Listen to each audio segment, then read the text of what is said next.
আজ আমি সম্পূর্ণ নিরামিষ পদ্ধতিতে তৈরি করে দেখাবো আপনাদের ছানার কোপ্তাকারি। যে কোনো নিরামিষ দিনে বা বাড়িতে ছোটোখাটো অনুষ্ঠান থাকলে আপনারা এভাবে তৈরি করে নিতে পারেন ছানার কোপ্তা। খুব সহজ পদ্ধতি। আজকে আমি আপনাদের সাথে চলুন শেয়ার করে নিই। তাহলে রেসিপিটা শুরু করা যাক। আর সাথে আছে আমি সুস্মিতা। আপনারা দেখছেন আমার চ্যানেল পালবাড়ির কিচেন। ছানার কোপ্তা তৈরি করার জন্য প্রথমে আমি নিয়েছি ছানা। এখানে আমি 1 লিটার দুধের ছানা তৈরি করে নিয়েছি। এরপর ছানাটাকে একটা প্লেটে নিয়েছি। ভালোভাবে ছানাটাকে প্রথমে হাতের তালু দিয়ে ডলে নিতে হবে। একটু ভেঙে নিয়ে আমি ভালোভাবে ছানাটাকে এইভাবে ডলে নেব। বেশ অনেকক্ষণ সময় ধরে এইভাবে ছানাটাকে ডলে নিতে হবে। তাহলে দেখবেন ছানার কোপ্তা যখন তৈরি হবে খুব সফট তৈরি হবে। যত সময় ধরে এটা এভাবে আপনারা ডলে নিয়ে ছানাটাকে স্ম্যাশ করে নেবেন, দেখবেন ছানাটা খুব সুন্দর সফট হয়ে গেছে। আমার ছানাটা ডলে নিয়ে সফট করা হয়ে গেছে। এরপর আমি এর মধ্যে দিয়ে দেব কিছু মশলা। প্রথমে আমি দিয়ে দিয়েছি চিনি, 1 চামচ মতো চিনি দিয়েছি। আর দিয়ে দিলাম 2 চামচ ময়দা। দিয়ে দেব লঙ্কার গুঁড়ো 1/2 চামচ। দিয়ে দিচ্ছি জিরের গুঁড়ো 1/2 চামচ, ধনের গুঁড়ো 1/2 চামচ। আর দিয়ে দিলাম স্বাদ অনুসারে লবণ। এরপর ভালোভাবে সব মশলার সাথে ছানাটাকে আমি আবারও মেখে নেব।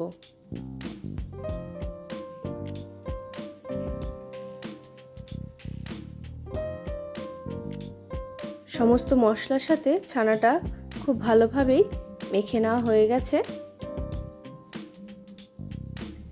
আমি সামান্য আরও একটু লবণ দিয়ে দিলাম। লবণটা আপনারা পরিমাণ মতো দিয়ে দেবেন। এরপর একটু একটু করে ছানা নিয়ে গোল গোল করে কোপ্তার আকারে দিয়ে নেব। আমি এখানে গোল গোল কোপ্তা তৈরি করেছি। আপনারা যেরকম শেপ পছন্দ করবেন দিয়ে নিতে পারেন।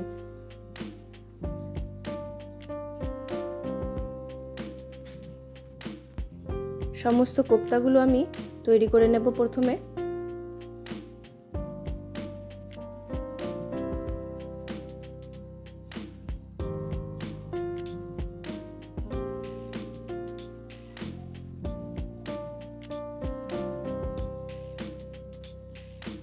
সমস্ত কোপ্তাগুলো আমার তৈরি করে নেওয়া হয়ে গেছে।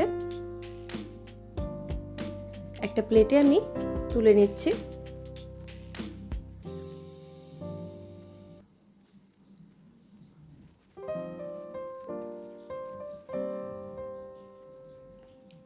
একটা প্লেটের মধ্যে সমস্ত কোপ্তা আমি তুলে নিলাম।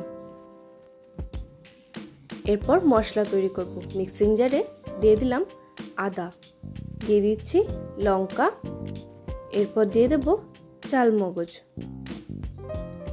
দিয়ে দিলাম ভাঙা কাজু, আর দিয়ে দিয়েছি জিরে। এরপর একটা পেস্ট আমি তৈরি করে নিচ্ছি।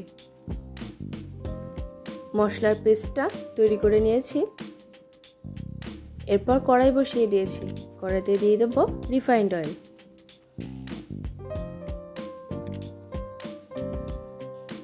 বেশ অনেকটা পরিমাণেই তেল আমি প্রথমে দিয়ে নিয়েছি। এই তেলে আমি কোপ্তাগুলোকে ভেজে নেব। খুব হাই ফ্লেম এই কোপ্তা ভাজবেন না। তেলটা যখন মাঝারি গরম হয়ে আসবে এই সময় কোপ্তাগুলোকে দিয়ে দিতে হবে। খুব গরম হলে কিন্তু তেল কোপ্তা দেওয়ার সাথে সাথেই লাল হয়ে যাবে। একটা একটা পাশ করে ভেজে এভাবে হালকা হাতে উল্টে দিতে হবে। সুন্দর একটা গোল্ডেন কালার চলে এলে কোপ্তাগুলো এপাশ ওপাশ করে উল্টে ভেজে নিতে হবে।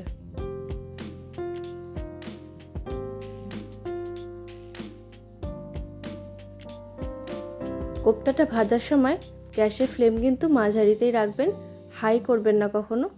তাহলে কিন্তু খুব তাড়াতাড়ি কোপ্তাটা বাইরে থেকে লাল হয়ে যাবে আর খেতে একদম ভালো লাগবে না।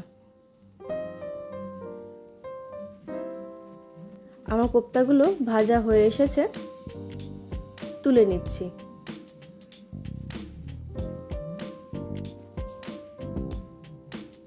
দেখুন কত সুন্দর রং হয়েছে।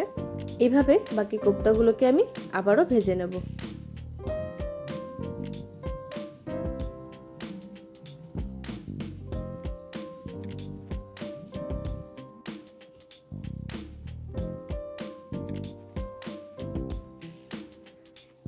বাকি কোপ্তাগুলো আমার ভাজা হয়ে এসেছে, আমি তুলে নিচ্ছি।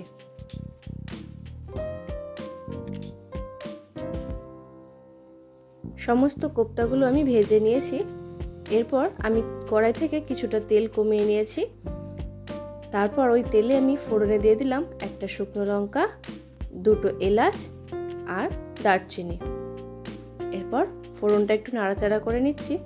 ফোড়ন থেকে যখন সুন্দর একটা গন্ধ বেরোবে, এই সময় আমি দিয়ে দেব পেস্ট করে রাখা মশলা। মশলাটা আমি দিয়ে দিয়েছি। এরপর মশলাটা ভালোভাবে কষিয়ে নিতে হবে।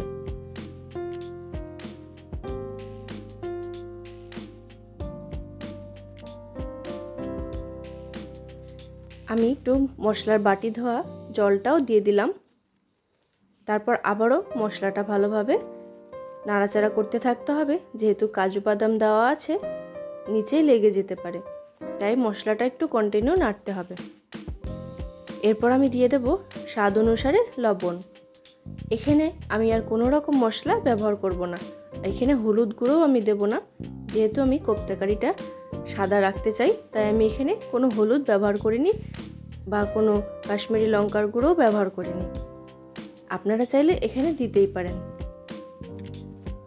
মশলাটা দেখুন ভালোভাবে কষানো হয়ে এসেছে, তেলটাও ওপর থেকে ছেড়ে দিয়েছে। মশলা থেকে তেল দেখুন কত সুন্দরভাবে আলাদা হয়ে গেছে। একটু নাড়াচাড়া করেই আমি দিয়ে দেব সামান্য চিনি। যেহেতু একটা নিরামিষ একটা রেসিপি, একটু মিষ্টি মিষ্টি হলে খেতে ভালো লাগবে, তাই এখানে চিনিটা দিতেই হবে অবশ্যই। চিনিটা দিয়ে আবারও কিছুক্ষণ নাড়াচাড়া করে নিলাম। এরপর দিয়ে দেব গরম জল, উষ্ণ গরম জল এখানে আমি ব্যবহার করেছি। জলটা দিয়ে ভালোভাবে মিশিয়ে নিলাম। এরপর ঝোলটা ফুটতে দিতে হবে। দেখুন ঝোলটা ফুটে এসেছে। এই সময় কোপ্তাটা আমি দিয়ে দেব।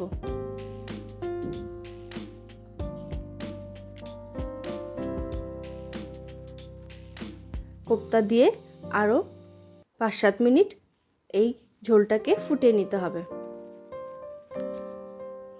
তাহলে কোপ্তার ভেতর গ্রেভিটার যে টেস্ট ওটাও ঢুকে যাবে আর কোপ্তাগুলো সুন্দর নরম হয়ে যাবে।